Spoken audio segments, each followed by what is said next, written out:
In a previous video, we discussed how to solve weak acid equilibrium problems. In this video, we're going to look at a weak base problem, specifically the conjugate base of a weak acid. Students often struggle with problems like these for a number of reasons. In the end, this type of problem is very similar to the acid problem we've already studied, with some minor readjustments. So as we discussed in the previous example, we want to start by drawing a little cartoon of the beaker in which we're doing our reaction. So here's our beaker, and we've added sodium acetate, an ionic salt, to our beaker, and we made the volume 2 liters. 0.2 moles of sodium acetate. Only one thing, sodium acetate doesn't stay together. Sodium acetate, as I'm sure we've seen in the past, immediately dissolves and ionizes. So we'll get 0.2 moles of sodium cation. We'll have 0.2 moles of acetate ion, and the final volume is 2 liters. As with the previous problem, the next thing we need to do is identify which acid is going to react with which base to form which conjugate acid and which conjugate base. So if we look in our beaker, we have now 3 species with which to contend: sodium ion, acetate ion, and water. I hope you'll all take my word for it that sodium ion is a terrible acid. Proof: sodium chloride will stay neutral in solution. So adding salt to water will not change the pH of solution. Pretty good evidence that neither sodium nor chloride is a strong, weak acid. So that leaves us with our choice of acids and bases. Well, acetate is the conjugate base of acetic acid, so let's put acetate down as our base. And so water must be acting as our acid and forms an equilibrium with acetic acid and hydroxide ion. So you can prove to yourselves that that balances out quite nicely. Now, the K for this equilibrium is called Kb. Why is it called Kb? Because a base is reacting with water. This is really important. Acid plus water going to hydronium and conjugate base. This is called Ka. And that conjugate base reacting with water going to hydroxide and the acid, that's called Kb. Don't make the mistake of trying to write down acid with hydroxide and calling that Ka. Yes, it's an acid, and yes, hydroxide's a base, but Ka is specifically for the acid reacting with water to make hydronium, and Kb is specifically for the base reacting with water to make hydroxide. Okay, let's move on. We don't know Kb for acetate. The problem gives us Ka for acetic acid. So you'll remember that Ka times Kb for its conjugate base is equal to Kw, which at 25 Celsius, which let's assume for the sake of argument that we're at 25 Celsius, is 10 to the minus 14. So our Kb is going to be 10 to the minus 14 divided by Ka, which is 10 to the minus 5, which gives us 10 to the minus 9. Interesting thing to note, weak acid, its conjugate base is a weak base.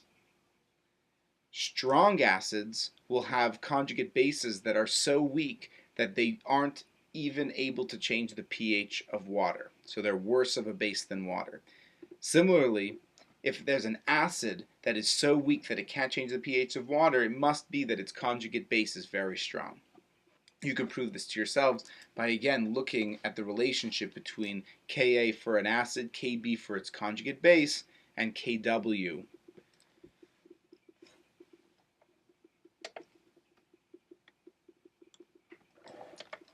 So let's redraw our little beaker over here. We have 0.2 moles of sodium ion, which we're going to ignore, 0.2 moles of acetate, and we have some water, and the total volume is 2 liters, because as you'll remember, in our beaker we write what's in moles inside the beaker, total volume.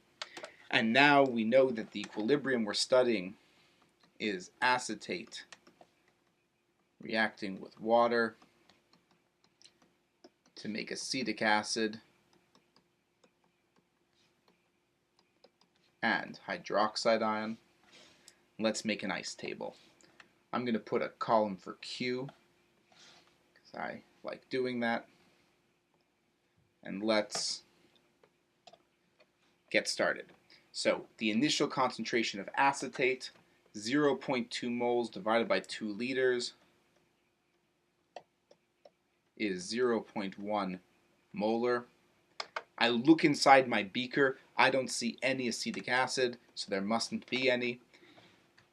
Hydroxide ion, well, you remember that there is a lot of water here, and pure water at 25 Celsius has a pOH of 7, which means the hydroxide ion concentration must be 10 to the minus 7 molar. So that must be starting at 10 to the minus 7 molar, and Q is equal to 0 in this case.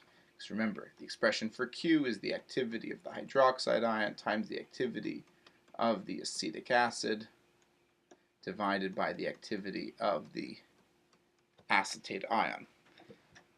Okay, what change is going to occur? Well, if Q is 0, we know that products form. So we are going to consume reactants and form products. And when we reach equilibrium, we'll have 0.1 molar minus X moles per liter of acetate. We'll have some X molar concentration of acetic acid, 10 to the minus 7 plus X molar hydroxide, and Q will be equal to Kb. Now, let's see if we can make some approximations. Because if I have to solve, let's try and write this out. Let's write out the expression. So Kb is equal to X times 10 to the minus 7 plus X over 0.1 minus X, and that's equal to 10 to the minus 9, like we saw in the previous slide. If I have to try to solve this, I'll use a quadratic formula, which wouldn't be the end of the world, but there's no need to use brute force over here. Let's talk about this acid. 10 to the minus 9. That means, this base. This means that this base, acetate, is weak, which means very little of it will react. So I can immediately ignore the amount of acetate that's going to react. So let's remove that. That's a good assumption to make. Now that said, it still is a weak acid, and it's a weak acid that's a weak base, and it's a weak base that's relatively concentrated. 0.1 molar is quite concentrated. And if that's the case, it should change the hydroxide ion concentration. So I'm going to assume that 10 to the minus 7, that's pretty small. And if that's the case, this actually leaves me with a very reduced version of the problem and something that's going to be easier to solve. So we're still looking for the pH, so let's keep going. We have that 10 to the minus 9 is equal to x squared over 0.1, or we can say that x squared is equal to 10 to the minus 10. There's two ways of doing this. One, we could take the square root, or we could take the logarithm of both sides. So log of x squared is equal to log of 10 to the minus 10. So that's 2 log x is equal to minus 10. Log x is equal to minus 5. Now, remember, what was x? X was the equilibrium concentration of hydroxide.